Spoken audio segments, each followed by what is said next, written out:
What is going on, beautiful folks? Welcome to another episode of A Narcissist Explains. I am Lee Hammock, your favorite self-aware diagnosed narcissist. Tonight, y'all, we're talking about why there's no peace inside a narcissist mind. No peace up here. This is not full of peace. There's always chaos going on inside the mind of a narcissist, right? Before we hop deep into today's episode, y'all, you want to find everything about me, you can find it at my website. It's mentalhealness.net. Everything about me, my coaching, my courses, my one-on-ones, everything is available at mentalhealness.net. You gotta bear with me, y'all. Them kids them brought home a pre-Christmas cold. How do narcissists handle colds? No, I'm joking. It'll be the next video, isn't it? But yes, y'all, narcissistic people, like inside my mind, I'm gonna take y'all into a ride inside my mind, right? A trip inside the mind of a diagnosed narcissist. Like, I cannot, it gets to the point where I can't meditate. Like, my therapist asked me, it's like, can you meditate? I was like, I can't meditate. Like, I can't get my mind to shut down long enough for me to be able to just meditate with any type of consistency, right? I can't shut my mind down.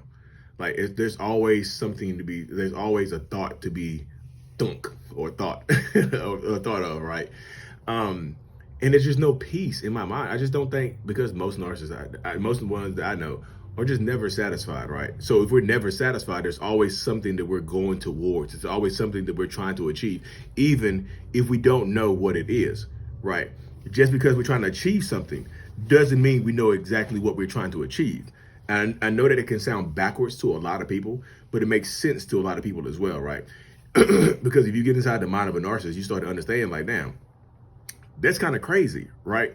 It's kind of insane how your mind works, where you are always pursuing something, but you don't know what you're pursuing. For me, as a diagnosed narcissist, I feel like I've kind of, I don't want to say I've cracked the code. I feel like I see the code, right? It's kind of like the Neo in the Matrix when he started to see, the very beginning of the Matrix. He's like, he started to see the end of the Matrix. He started to see the code. He's like, I can see the numbers and the letters and stuff, the green everywhere, right? I'm starting to see the green, but I can't read it, right? I can't decipher it. Because for me, I think most narcissists are pursuing happiness, right? Most narcissists are trying to pursue some form of happiness. That's why we have these delusions of grandeur. That's why we have these delusions of fulfillment. That's why we have this delusional mindset that we're going to get something, right? If we that's why we try to make a lot of money. That's why we try to get a lot of people, a lot of men, a lot of women. That's why we have so many different, that's why no one person can make a narcissist truly happy. That's why we're always after something. We're always trying to do something, right? We're always trying to pursue something bigger and outside of ourselves. So that's how it works. Like, we're chasing something out there, and we think once we think we're going to get it, once we think we get it, we think that it's going to somehow, some way, shape, or form make us happy, right? We think that this is going to somehow make us happy once we achieve this goal, once we achieve this dream, once we get this money, once we get this new person, once we get married, once we have kids, once we do this, once we get this degree, once we lose this weight, we're going to be happy. But we're not. And a lot of that could fall on depression. I know people are going to say, well, that sounds like clinical depression. I would dare to say there are a lot of narcissists that are depressed, right? Me, I have clinical depression. It's very tough fighting clinical depression, right? I have narcissistic personality disorder, general anxiety disorder, and clinical depression. So it's just like, damn, like you got a little smorgasbord of disorders, don't you? Yeah, I got my mind. I have a cluster of disorders, right? I have a cluster B personality disorder, and I have a cluster of disorders, a cluster of mental health stuff going on, right? But this is what I tell people. Like, it's just no peace up here. I try to meditate. I try to do things that bring me peace. I try to just settle my mind down. Like, I think most narcissists, that's why you get a lot of narcissists, right? That do erratic things, that have so much trouble, so many problems, so many issues controlling their impulses. Like, I know a lot of people have dealt with narcissists that have impulse control issues. You're like, damn, like, what the hell is wrong with you? Like, control yourself. Why can't they control themselves? All you gotta do is control yourself. All you have to do is do this. All you have to do is do that. But it doesn't work out for that person because they have no impulse control. They don't know how to table themselves.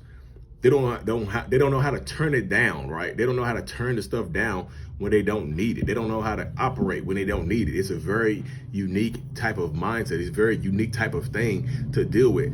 We can't turn it off. We can't turn it down, right? We want to turn it down. We can't turn it down. We want to turn our minds off sometimes and not overthink things, but we can't do that either because we got so many things that are going on inside of this damn mind. It's crazy. Yeah, it's so crazy. It's so frustrating. It is. And this video, let me go and say this, because I know what people are going to say.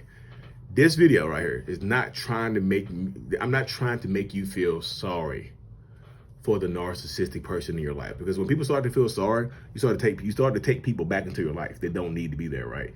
You start to take people back into your life that don't belong in your life anymore, like people that don't serve you anymore. You start bringing them back into your life because you feel bad for them. Well, Lee said in his video that there's no peace inside their mind. Maybe I can be there.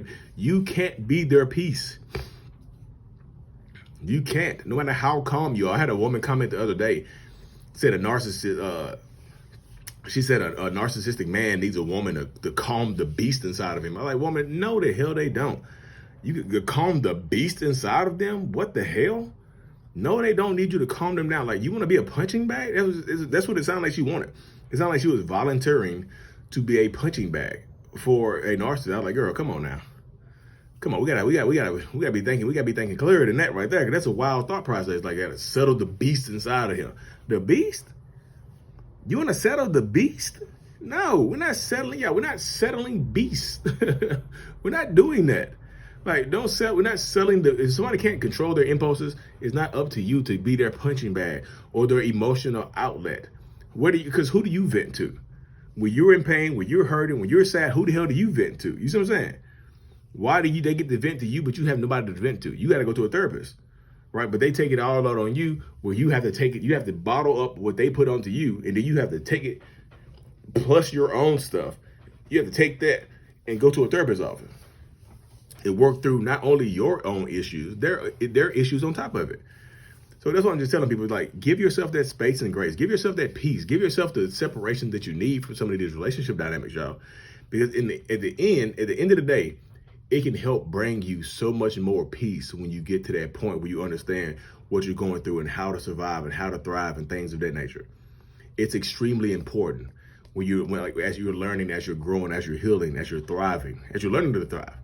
But just understand, like, the narcissistic person in your life, there's no peace going on up here. When they're erratic, when they're staying up late as hell at night, when they can't sleep, I know you want to help them. You can try to talk to them. I'm not saying just ignore them. If this is your partner, your spouse, your child, the parent, you can try to talk to them. But again, just understand, I feel like when you try to talk to them, just lower your expectations, right? Don't go into it trying to talk to them and expecting that you're going to get a different result than what you think would have happened, what you think should have happened, right? Don't go into it with that type of mindset, because I feel like that can be extremely detrimental to your mental, physical, and emotional wellness, y'all. Anyway, y'all, hope y'all enjoyed this video, this vertical video series. This is like my morning and my nighttime video. I'm gonna just start doing those vertical, straight to from damn near from farm to table, from mine to YouTube, directly to there, y'all. But anyway, y'all, hit that subscribe button if you haven't already. And as always, y'all, mental illness is out. Peace.